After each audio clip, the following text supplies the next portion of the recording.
RG Kar medical কলেজে মহিলা চিকিৎসককে ধর্ষণ করে হত্যার প্রতিবাদে লাগাতার আন্দোলন চালাচ্ছেন চিকিৎসক সহ সাধারণ মানুষেরা।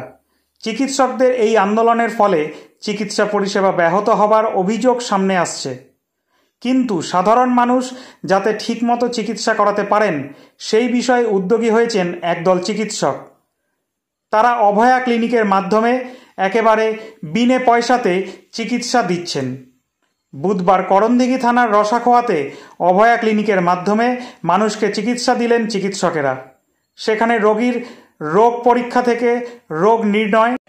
আমরা আমাদের অভয়া ক্লিনিকের শুরুই করেছিলাম যাতে অভয়া আমাদের ডাক্তার দিদির বিচারের জন্য, বিচারের দাবিতে, এবং জনসাধারণের যেহেতু আমরা সবাই যেহেতু এখন সিজ ওয়ার্কে আছি এবং জনসাধারণের যে অসুবিধা হচ্ছে হেলথ চেকআপের অ্যাবসেন্সে, ওই অ্যাবসেন্সটাকে কোনোভাবে আমরা ফিল করার জন্য এই আমাদের একটা প্রচেষ্টা। ওষুধ বিতরণ করা হলো বিনামূল্যে। উদ্যোগী চিকিৎসকেরা জানিয়েছেন, একজন কর্তব্যরত চিকিৎসক সরকারি হাসপাতালে খুন হয়ে গেলেন। সেই জঘন্য অপরাধে যুক্তদের দৃষ্টান্তমূলক শাস্তি দিতে হবে। আমাদের 12টা থেকে শুরু করা হয়েছে এই জিনিসটা। আমাদের 150 মতন এখনো নাম জমা পড়েছে। আমরা এখানে মেডিকেল কলেজের বিভিন্ন ডিপার্টমেন্টের ডাক্তাররা এখানে এসেছি। এখানে এখন ফ্রি হেলথ ক্যাম্পটা করা হচ্ছে, অভয়া ক্লিনিক নাম দিয়ে। কেন এই আরজিকরে যে ঘটনা ঘটে গেছে গত মাসের 9 তারিখ ভোরে, সেই ঘটনায় এখনো যে নির্যাতিতা সে বিচার পায়নি, তার পরিবার বিচার পায়নি এখনো অবধি। আর একটা সাধারণ মানুষের কাছেও বার্তা পৌঁছে দেওয়া হচ্ছে যে আমাদের আন্দোলন করা এই নয় যে তাদের পরিষেবা বন্ধ রেখে আমরা আন্দোলন করছি বা তাদের অসুবিধা করে আমরা আন্দোলন করতে চাই। এটা একদম সম্পূর্ণ ভুল কথা। সাধারণ মানুষের কাছে এটাই বার্তা যে এই ন্যায়ের লড়াই সবার, শুধু ডাক্তারদের নয়। এই নিয়ে আন্দোলন চলছে, কিন্তু অভয়া ক্লিনিকের মাধ্যমে সাধারণ মানুষকে চিকিৎসা দেওয়া হচ্ছে। 1 মাস ধরে বিভিন্ন স্থানে এই ক্লিনিক চলছে। সেটা আসলে আজকে আপনাদের এই রসাখোয়া পিএসসিতে একটা অভয়া ক্লিনিকের উপলক্ষে আমরা এসেছি। আমরা স্বাস্থ্যকর্মী, আমরা এখন গভর্নমেন্ট মেডিকেল কলেজে আমি আছি, আর দিদি আছেন কসবা পুলিশ ব্যারাকে, তো আমরা পুলিশ হসপিটালে। আমরা এখানে এসেছি আসলে আমরা স্বাস্থ্যকর্মীরা, ডাক্তারবাবুরা, নার্সের স্টাফরা, আমি টেকনিক্যাল টেকনোলজিস্ট আছি, তা আমরা এবং আরও স্বাস্থ্যসেবার সাথে যারা যুক্ত সমস্ত স্বাস্থ্যকর্মী আমরা নিঃস্বার্থভাবে এবং আমাদের পরিবারের কথা ভুলে গিয়ে, কারণ এই রুগীরাই আমাদের পরিবার, এই স্বাস্থ্য দপ্তরের স্বাস্থ্য সেবাটাই আমাদের পরিবার, এই চিন্তা করে আমরা একদম শুরুর দিন থেকে শেষ পর্যন্ত আমরা সেবা দিয়ে থাকি। এবং আজকে অনেক ক্ষেত্রেই এরকম আমাদের সম্বন্ধে বলা হয় বা মানুষের কাছে একটা ধারণা জন্মায় যে আমরা সেবা হয়তো ঠিক মতন দিতে পারি না, ভুল বোঝাবুঝির অবকাশ তৈরি হয়। আজকে দ্বিতীয় কথা, যে কারণে আমরা এখানে এসেছি, অভয়া ক্লিনিক এটার নাম।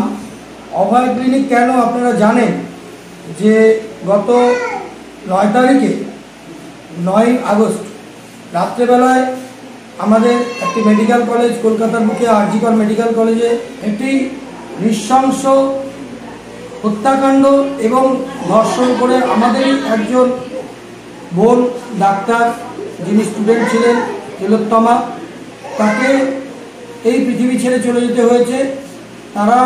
তিনি যদি থাকতেন আজকে হাজার হাজার লোকের তিনি সেবা দিতেন।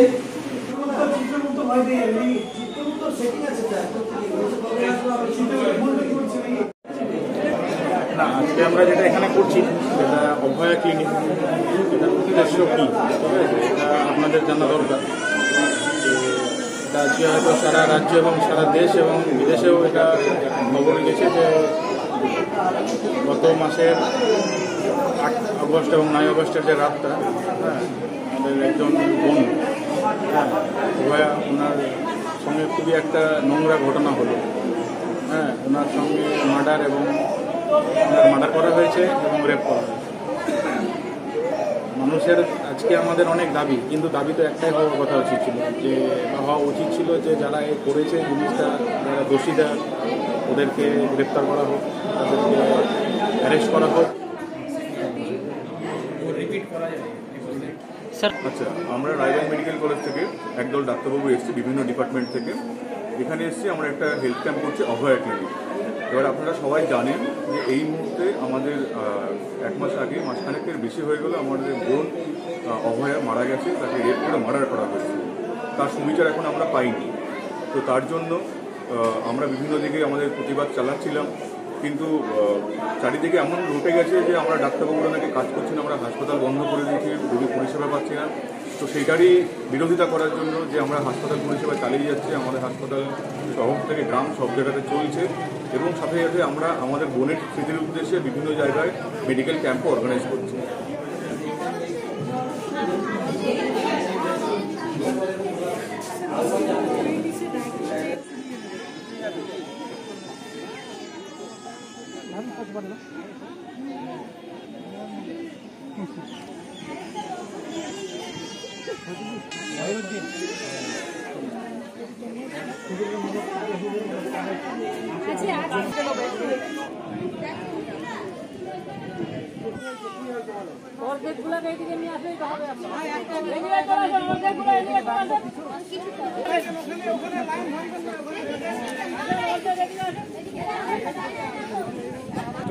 মুশকিল হয়ে গেছে,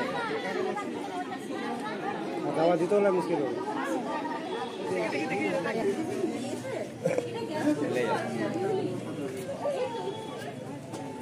ব্যুরো রিপোর্ট, লাইভ নিউজ।